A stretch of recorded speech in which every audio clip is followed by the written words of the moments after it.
Bismillahirrahmanirrahim. Elhamdülillahi Rabbil alemin. Və sallallahu və səlləm alə nəbiyyina Muhammedin və alə alihi və sahbihi ecmain. Amma bəd, biz Hakimiyyə şübhələrinə Sələfi Raddiyə kitabını davam edirik. Burada İbn Baz rahmehullah Allahın hökmünə hökm verməyənlər barəsində, bu məsələ barəsində danışır. Yəni, bu neçənci məsələ idi? Neçənci sırada hansı alim idi? 33-cü olaraq İbn Baz, Abdülaziz İbn Baz rahmehullah danışır. Rahmehullah'a sual verirlər. Ola ki, sual verirlər ki, Allahın endirdiyindən başqa bir hökmlə biri hökm versə, bu barədə sual verirlər. O da deyir ki, o kəsin hökmü barəsində soruşulur. Bu da deyir ki, rahmehullah ki, Allahın endirdiyindən başqa hökmlə hökm verən kəs 4 növdən kənara çıxmır. Yəni, 4 növdən kənara çıxmır. Birincisi, həmin kəs deyir ki, mən bununla hökm verirəm, yəni Allahın hökmündən başqa hökmdən söhbət gedir də. Bununla hökm verirəm, çünki bu İslam şəriətindən daha əfsəldir. Baxa, bu böyük küfrdən kafir olur. İkinci halı, ikinci növ, deyir ki, mən bu hökmlə hökm verirəm, yəni Allahın hökmündən başqa olan bir hökmlə hökm verirəm. O deyir, İslam şəriətindən birdir, onun mislindədir. Bununla da hökm vermək caizdir. Şəriət hökmünə də deyir, hökm vermək caizdir, bu hökmlə də hökm vermək caizdir. Bu insan da böyük küfrdən küfr etmiş olur. Üçüncü hal, üçüncü növü, kim desə ki, mən bununla hökm verirəm, İslam şəriəti daha əfsəldir, daha əksəldir. Lakin bu hökm Allahın hökmündən başqa olan hökmlə hökm vermək caizdir. Bu da böyük küfrdən kafir olur. Amma kim desə ki, mən bununla hökm verirəm və o etiqad edir ki, Allahın endirdiyindən başqa bir hökmlə hökm vermək caiz deyil. Etiqad edir. Yəni, etiqadın yeri qəlbdədir. Əməldə edir bunu, amma etiqadında da vardır ki, bu caiz deyil. Və deyir ki, İslam şəriəti ilə hökm vermək daha əfsəldir, ondan başqasına hökm vermək caizdir. Lakin mütəsəhhil boş yanaşır. Yəni, məsələyə boş yanaşır. Yəni, o yüngül yanaşır və nə edir? Bu əməli edir. Allahın hökmündən başqa hökmlə hökm verir. Yəni, deyək ki, onun zamanında olan, həmin vaxtda olan hakimlərdən hər hansı bu iş baş verdiyi üçün onlar da görübdür ona görə. Yəni, bu öz zamanında hakimlər görəndə ki, Allahın hökmündən başqa hökmlə hökm veriblər. Bu da onunla edir. Bu kiçik küfr edir bununla. Yəni, İslamdan çıxmır, millətdən çıxmır. Çünki bilir ki, İslam şəriətindən hökm vermək o ən əfsəldir, ondan başqa hökmdən də hökm vermək caiz deyil. Bunu etiqad edir. Bu etdiyi əməl böyük günahlardan sayılır. Həmçinin İbn Baz rahmehullah'a sual verəndə ki, bu dünya qanunlarının hökmü nədir? Onu əməl etmək caizdirmi? Kim ki, bu qanunları üçün bir yol qoyarsa da və həl yəkfurul hakim bisənnihi lihədil qavanin, yəni hakim bu qanunları qoymaqla kafir olurmu? O da cavab verir ki, bu qanunlar əgər şəriətə müvafiq olan qanunlarsa heç nə olmaz. Şəriətə müvafiq olan qanunlar. Deyək ki, yol hərəkət qaydaları qoyur, qanunları qoyur. Küçələri xəttləyir, nişanələr qoyur, insanların getməsi, maşınların hərəkətini, nizam-intizaman qoyur. Bundan başqa olan hansı ki, insanlara fayda verəcək bir şeylər edir.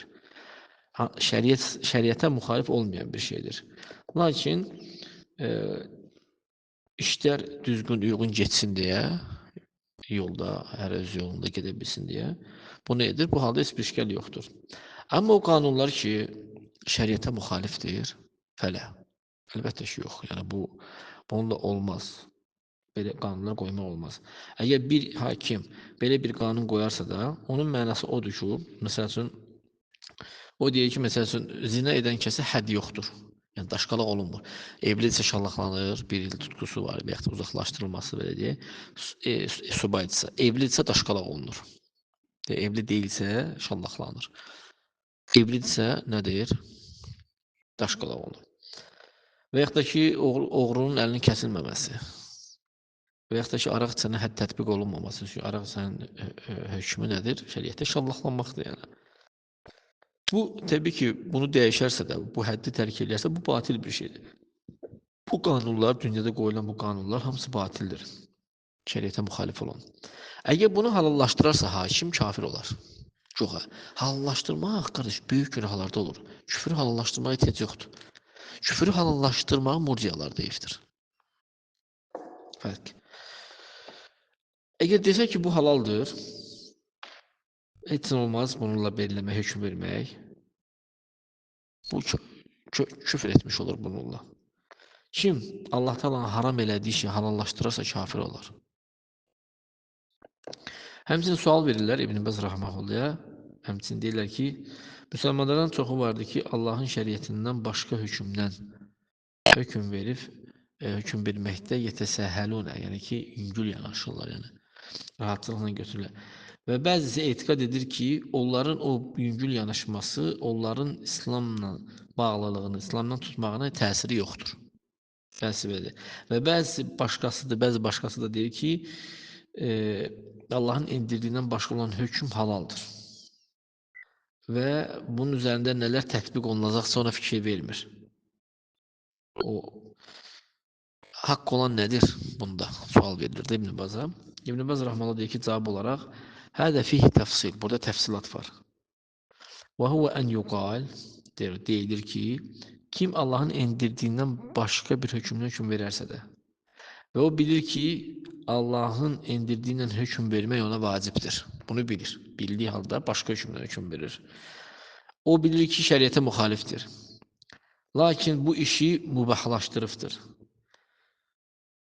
Və deyir ki, bu əməlində heç bir günah, sıxıntı bunun üçün yoxdur.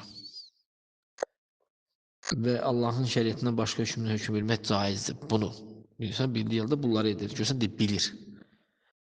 Bu deyir, böyük küfrdən küfr edir. Yəni, bilməlidir də, insan onu bilməlidir, yəni. Bu, bütün demək olar ki, alimlərin yanında bu söz, yəni bir sözdür, yəni. Bütün alimlər hamısını bir deyirlər. Dünya qanunlarıyla كالحكم بالقوانين الوضعية التي وضعها الرجال من النصارى أو اليهود أو غيرهم ممن زعم أنه يجوز الحكم بها. Hristiyanlardan, Yahudilərdən, bundan başqa olan millətdə olan kişilərdən bu qanunları qoyublar, dünya qanunları, bu beləncə bir hökmü. İddia ediblər ki, bu hökm caizdir. Onunla hökm vermək caizdir. Və iddia ediblər ki, bu Allahın hökmündən daha əfsəldir. Və yaxud da iddia edir ki, bu Allahın hökmündən bərabərdir. Və yaxud da ki, insan seçim qarşısındadır. İstər Allahın hökmünə hökm versin, Peyğəmbər sünnəsindən hökm versin, istər dünya qanunlarına hökm versin və yaxud da belə deyir. Kim bunu etiqad eləsə, alimlərin icması ilə bu kafir olar. Kafir olubdur alimlərin icmasında. Bunu etiqad eləsə. Etiqadın yeri haradadır? Qəlbdədir.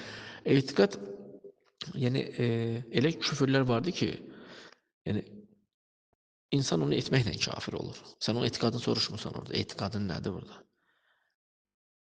Amma etiqad o şeylərdə soruşulur ki, böyük günahlarda sən bunu halal görürsən, yoxsa yox.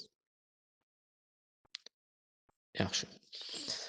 Necə ki, bu söhbət qabaqda keçmişdir. Amma kim ki, Allahın indirdiyindən başqa bir hökmdən hökm versə, havasına tabi olaraq, dünyadan onun payı üçün, tələsdiyi üçün nəsə verəcək. Və o bilir ki, o Allaha asidir, Allahın Rasuluna asidir. Və bu etdiyi böyük bir münkərdir. Və vacibdir ki, ona ki, Allahın şəriətindən hökm versin. Bu, bununla böyük küfrlə küfr etmiş olmur. Lakin, böyük bir münkər gətirmiş olur, böyük bir asilik gətirmiş olur və kiçik küfr gətirmiş olur. Necə ki, İbn Abbas və Mücahid və bunlardan başqaları da elm əhlindən bunu demişdilər. Kim buna düşərsə də, Allahın hökmündən başqa bir hökmdən verərsə də və bu dediyimiz bu qaydada, bu kiçik küfr etmiş olur. Yəni, əməlin özü kiçik küfürdür. Kiçik zulm eləmiş olur, kiçik fasiqlik eləmiş olur. Böyük küfür deyil. Bu deyir, Əhl-i cəmaatının sözüdür. Sonra yenə Rəhməhullah'a sual verirlər. Gələn səfər davam edərik. Allah təala istəyirəm ki, bizlərə işlə faydalar diləsin.